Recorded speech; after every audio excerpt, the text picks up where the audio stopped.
I am looking at 4 separate intelligence assessments published in the last 72 hours from RAND, the Stimson Center, the Council on Foreign Relations, Al Jazeera's Tehran Bureau, and I want you to understand something that the headline coverage is completely burying underneath. The noise of breaking alerts and resignation chirons. What is happening inside Tehran right now is not a political resignation story. It is a succession crisis unfolding inside a constitutional framework that was never designed to function under simultaneous military defeat, economic collapse, and the violent removal of the supreme leader who held the entire architecture together. Ali Khamenei was assassinated in the U.S.-Israeli airstrike of February 28th. That single event triggered what Iranian constitutional law calls the Leadership Transition Protocol, an interim 3-member council chaired by President Pezeshkian, the Judiciary Chief, and a Guardian Council jurist, operating under the direction of Ali Larijani as Secretary of the Supreme National Security Council. On paper, this is an orderly succession. In operational reality, it is a pressure vessel with no release valve. Here is what nobody in mainstream coverage is telling you this morning.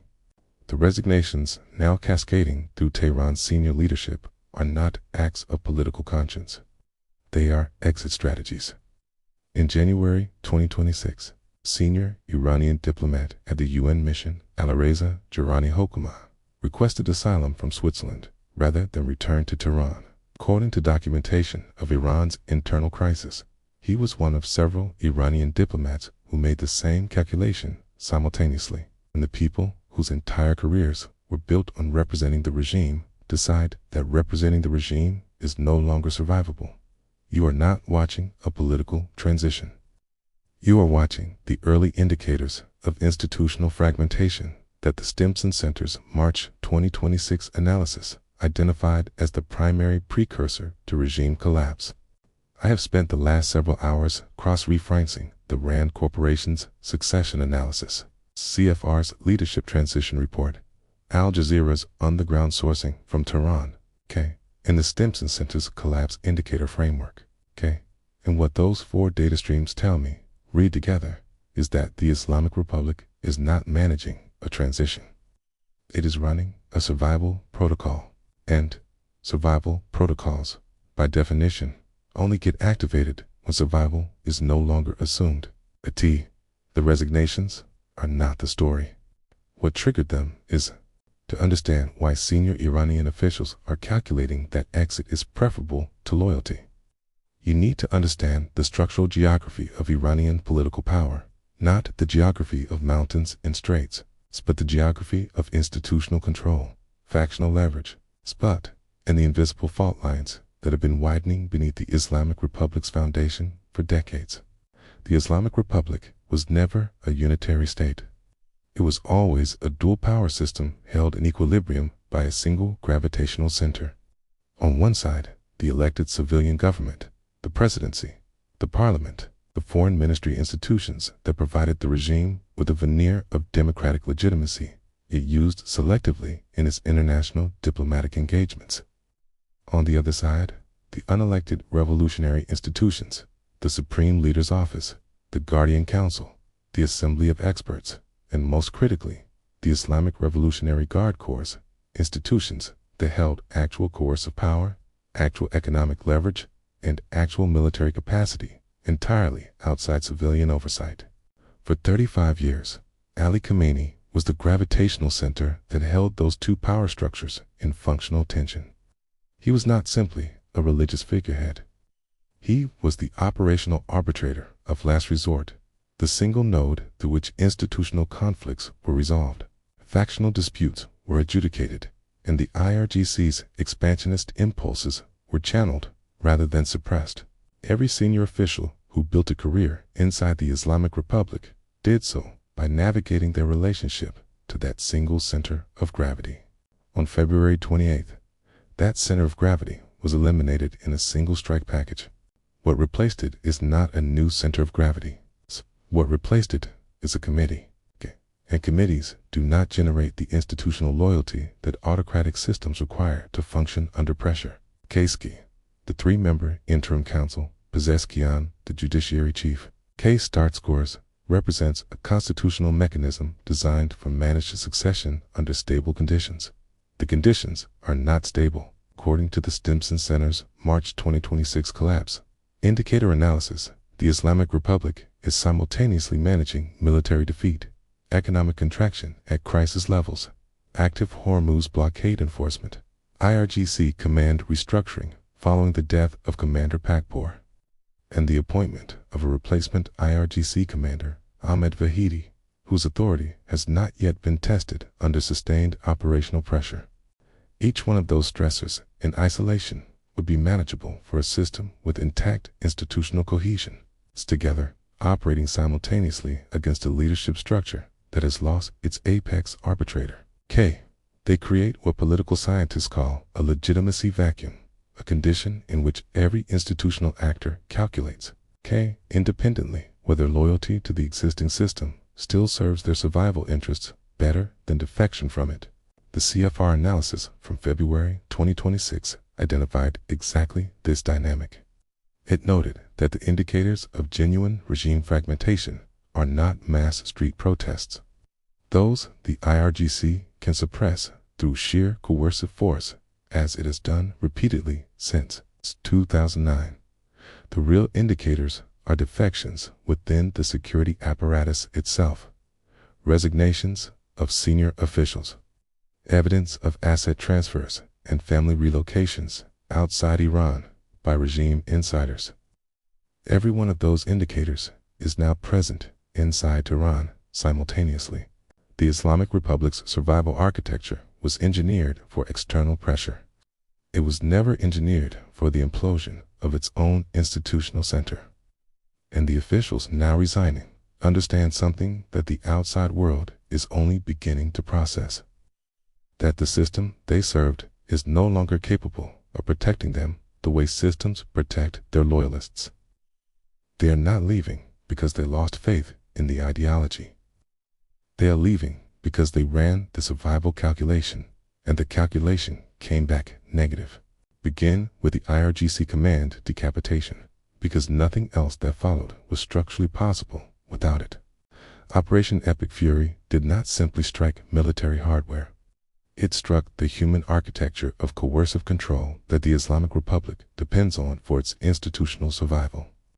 According to Al Jazeera's sourcing from Tehran, the February 28th strike package eliminated Khamenei's personal advisor, the Secretary of the Supreme Defense Council, Ali Shamkhani, and a significant portion of the senior security tier that had been the operational backbone of the regime's internal repression capability.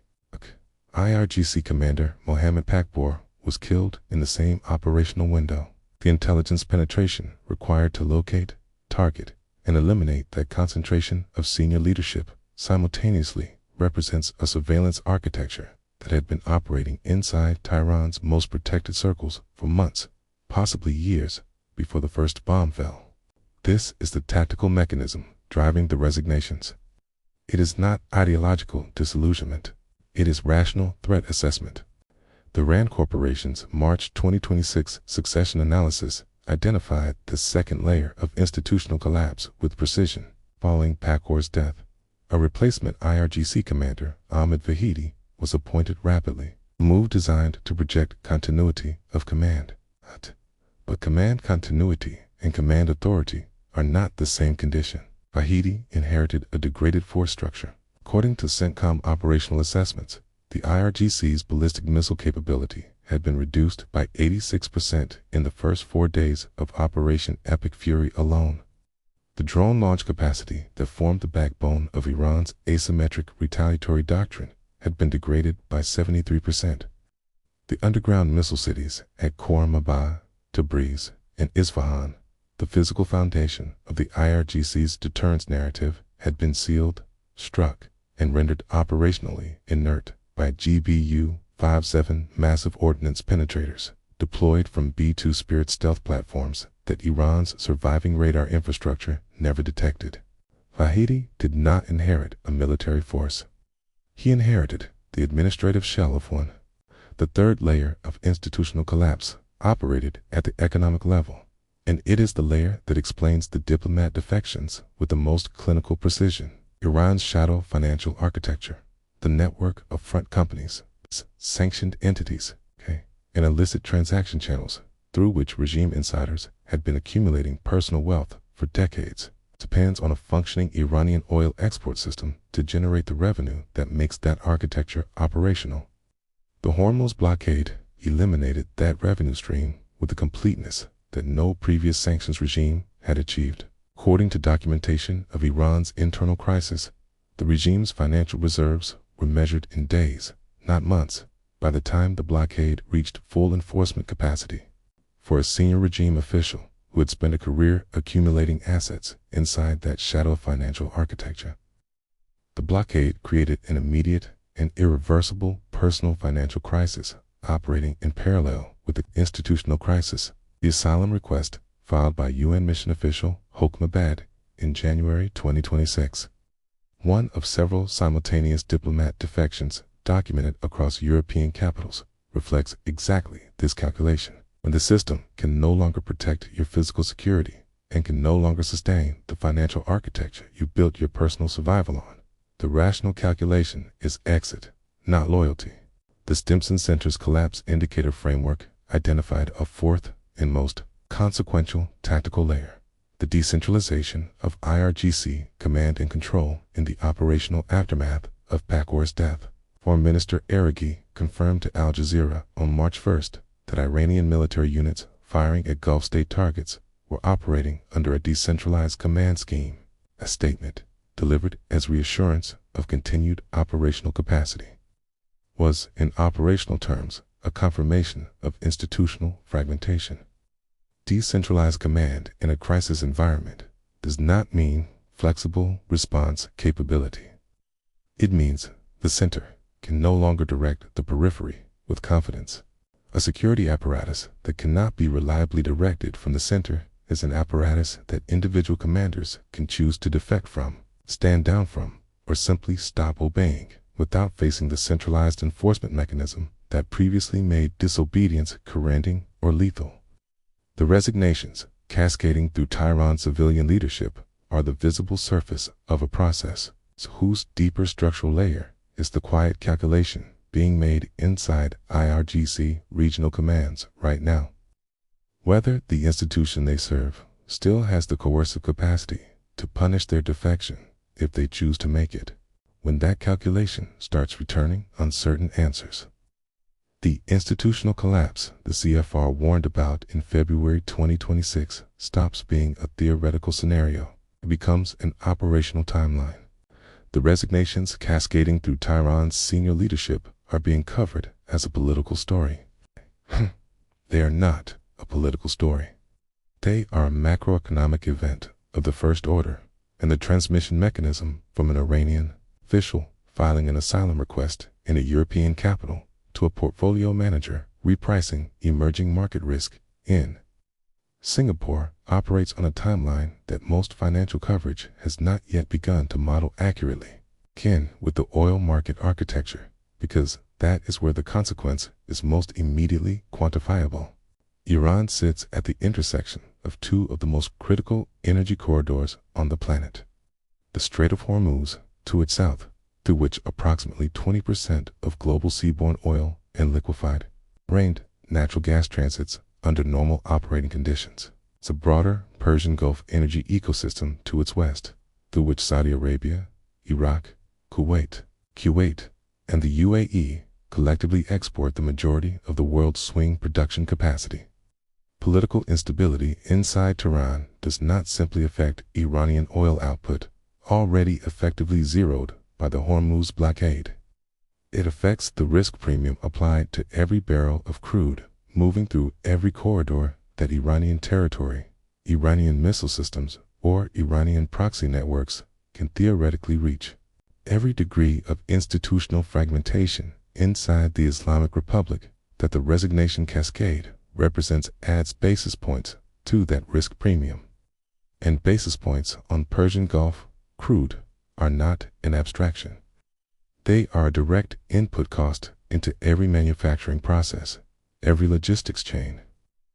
and every consumer price index in every economy on the planet that has not achieved complete domestic energy independence. That list includes every major economy currently operating.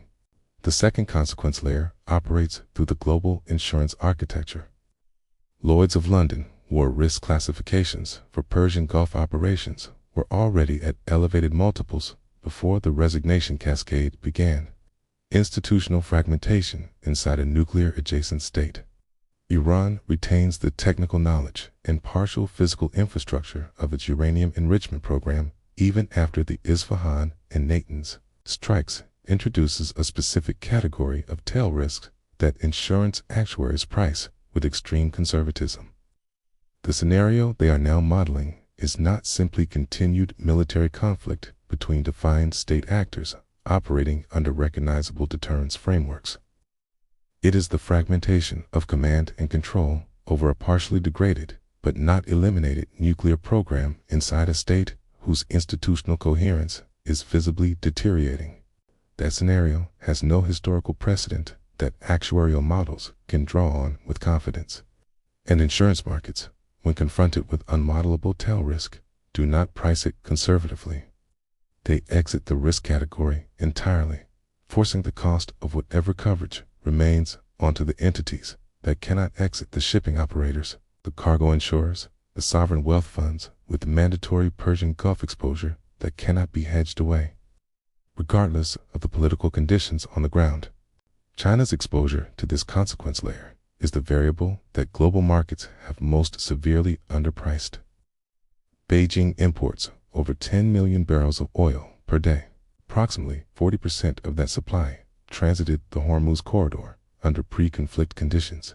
The rich Starry intercept and the subsequent tanker blockade enforcement demonstrated with operational clarity that China cannot protect that supply corridor through military means in the current theater configuration. But the resignation cascade introduces a second-order risk that is strategically more dangerous for Beijing than the blockade itself. A fragmenting Iranian state is an unpredictable Iranian state. Regional commands operating under decentralized authority that Foreign Minister IRGC confirmed on March 1st are not receiving coordinated strategic direction from a functional center.